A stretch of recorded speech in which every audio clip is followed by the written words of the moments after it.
안녕하세요. 인간은 태어나는 순간부터 죽음을 향해 가는 여정이 시작되며 우리는 그 여정을 일컬어 인생이라고 말합니다.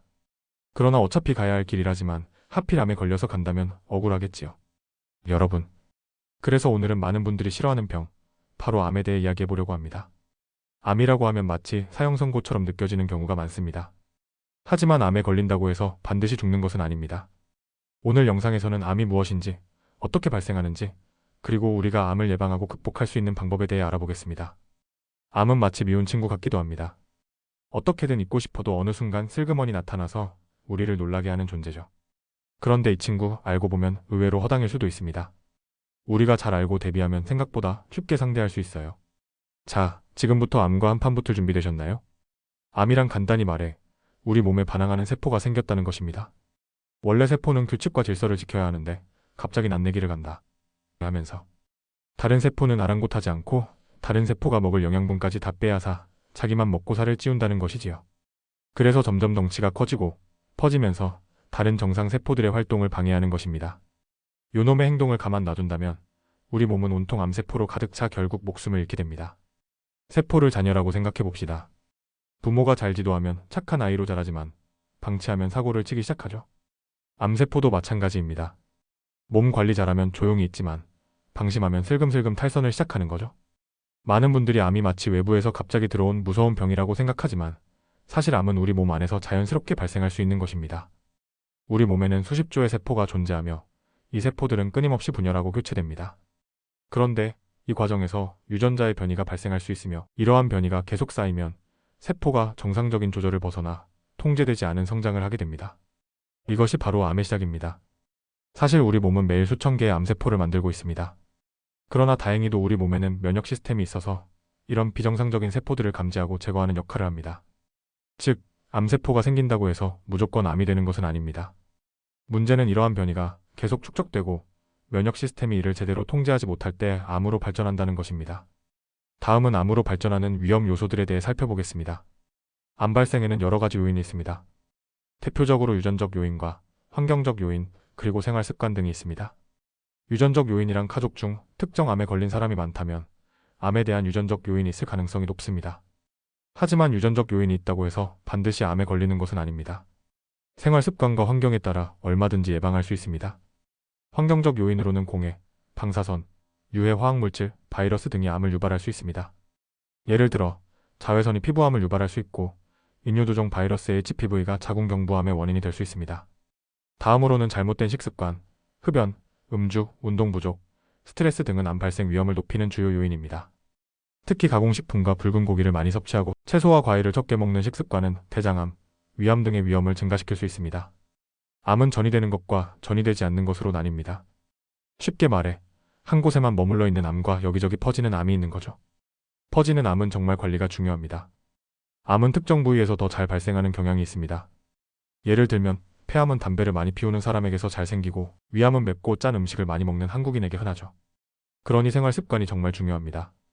우리나라에서 많이 발생하는 암을 순위로 보자면 남성은 위암, 폐암, 대장암, 간암, 전립선암이 많고 여성은 유방암, 갑상선암, 위암, 대장암, 폐암이 많아요. 이런 걸 보면 암도 남녀의 차이가 있죠. 암의 증상은 부위에 따라 다릅니다. 예를 들어 폐암은 기침이 계속 나고 위암은 소화가 잘 안 되죠. 대장암은 변해서 피가 보일 수도 있어요. 그러니 몸에서 평소와 다른 신호가 오면 그냥 넘기지 말고 병원에 가보는 것이 중요합니다. 그렇다면 우리는 암을 어떻게 예방해야 할까요? 세계보건기구 WHO에 따르면 암의 약 30에서 50%는 건강한 생활 습관을 통해 예방할 수 있다고 합니다. 그렇다면 암을 예방하는 방법에는 어떤 것들이 있을까요? 가공식품과 인스턴트 음식 섭취를 줄이고 신선한 채소와 과일을 충분히 섭취하세요. 붉은 고기보다는 생선이나 닭고기를 선택하고 설탕과 소금 섭취를 줄이는 것이 좋습니다. 흡연은 폐암을 비롯한 다양한 암을 유발하는 주요 원인입니다. 또한 과도한 음주는 간암, 식도암, 위암 등의 위험을 높일 수 있습니다. 그러나 그것이 유일한 낙이라면 양을 줄이세요. 하루 30분 이상 꾸준한 운동은 암뿐만 아니라 심혈관 질환 예방에도 도움이 됩니다. 비만은 암 발생 위험을 높이는 요인 중 하나이므로 적절한 체중을 유지하는 것이 중요합니다. 암을 빨리 발견하려면 정기검진이 필수입니다. 대장암 검진, 위내시경, 패시티브 유방암 검진 같은 걸 주기적으로 받으면 조기에 발견할 수 있어요. 마치 차를 정기적으로 점검하듯이 우리 몸도 점검이 필요합니다. 암은 조기에 발견할수록 치료 성공률이 높아집니다. 따라서 정기적인 건강검진을 통해 암을 미리 발견하는 것이 중요합니다. 만약 암 진단을 받았다면 일단 마음부터 진정시키는 것이 중요합니다. 당황해서 여기저기 무조건 돌아다니기보다는 신뢰할 수 있는 의사와 상담하고 치료 계획을 세우는 것이 먼저입니다. 그러나 과거에는 암에 걸리면 치료가 어려운 경우가 많았지만 현대의학의 발전으로 인해 암치료법이 많이 향상되었습니다. 대표적인 암치료 방법으로는 수술, 방사선 치료, 화학요법 항암치료, 표적치료, 면역치료 등이 있습니다. 특히 표적치료와 면역치료는 부작용을 최소화하면서 암세포만을 공격하는 최신 치료법으로 많은 암 환자들에게 희망을 주고 있습니다. 예전에는 암 진단을 받으면 생존율이 낮았지만 현재는 조기에 발견하고 적절한 치료를 받으면 생존율이 크게 향상되고 있습니다. 또한 정상세포 손상 없이 암세포만 쏙쏙 골라 죽이는 환자 맞춤형 항암 치료의 길이 열렸다고 합니다. 기초과학연구원 유전체 항상성 연구단이 부작용 없이 모든 종류의 암에 적용할 수 있는 암치료법 신델라를 개발했다고 한다. 방사선, 화학 항암제를 사용하는 기존 항암 치료는 탈모, 설사 등 심각한 부작용을 야기하며 이는 암세포뿐 아니라 정상세포의 DNA 이중나선까지 손상시키기 때문입니다. 반면 신델라 기술은 유전자 가위로 암세포에만 존재하는 돌연변이의 DNA 이중나선을 골라 잘라냄으로써 정상세포에 영향을 주지 않고 암세포만 사멸시킬 수 있다고 합니다. 이런 신약이나 신기술들은 우리나라뿐만 아니라 세계 곳곳에서 연구 중이거나 연구가 끝나 임상 실험 중인 것이 많이 있습니다. 그러나 이런 신기술이나 신약이 나오기 전에도 암에게 굴하지 않고 암을 극복한 사람들이 많이 있습니다. 이러한 사례는 우리를 감동하게 하며 희망이 되며 교훈을 줍니다. 우리가 잘 아는 몇 명의 예를 들어보겠습니다. 전 사이클 선수 랜스 암스트롱은 고환암을 극복한 후 투르 드 프랑스에서 7회 연속 우승하며 재기했습니다. 배우인 숀 코너리는 피부암을 이겨내며 오랜 기간 건강한 삶을 유지했습니다. 배우이며 활동가인 제인 폰다는 유방암 진단을 받았지만 조기 발견과 치료로 건강을 회복했습니다. 배우 로버트 드 니로는 전립선암을 조기에 발견하고 치료하여 건강을 유지하고 있습니다. 아름다고 매력적인 목소리의 주인공 가수이며 배우인 올리비아 뉴튼 존은 유방암을 극복한 후 암 연구와 기부 활동을 활발히 하며 많은 사람들에게 희망을 주었습니다. 작가이며 전직 정치인으로 정당의 대표까지 지내신 김한길 작가는 폐암 선고를 받았고 그는 걸음마부터 배우는 불굴의 의지로 현재 정상적인 생활로 돌아왔다고 합니다. 가수 김정수 씨는 위암으로 위의 80%를 제거하고도 지금 20%의 남은 위장으로 지금 정상 생활을 이어가고 있다고 합니다. 이외에도 많은 이들이 정기적인 검진과 적극적인 치료를 통해 암을 극복하고 이후에도 건강한 생활 습관을 유지하며 삶을 이어가고 있습니다. 그러나 암 환자가 다들 암을 쉽게 극복하는 것은 아닙니다. 마냥 믿었던 대학병원에서조차도 병이 악화되어 치료가 어렵다는 진단을 받았다면 어떻게 해야 할까요? 가만히 앉아 죽을 날만 기다려야 할까요? 아니지요.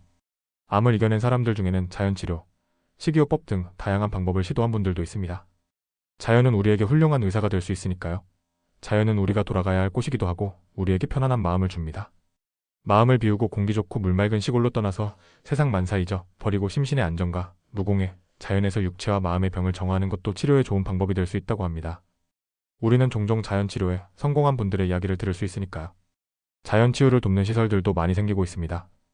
예를 들면 자연치유 아카데미, 암극복학교 같은 곳들입니다.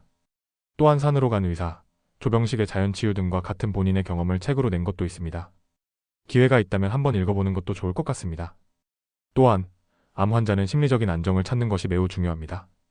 가족들이 환자를 무조건 동정하기보다는 평소처럼 대해주고 긍정적인 분위기를 만드는 것이 좋습니다. 종교를 통해 마음의 안정을 찾는 분들도 많아요.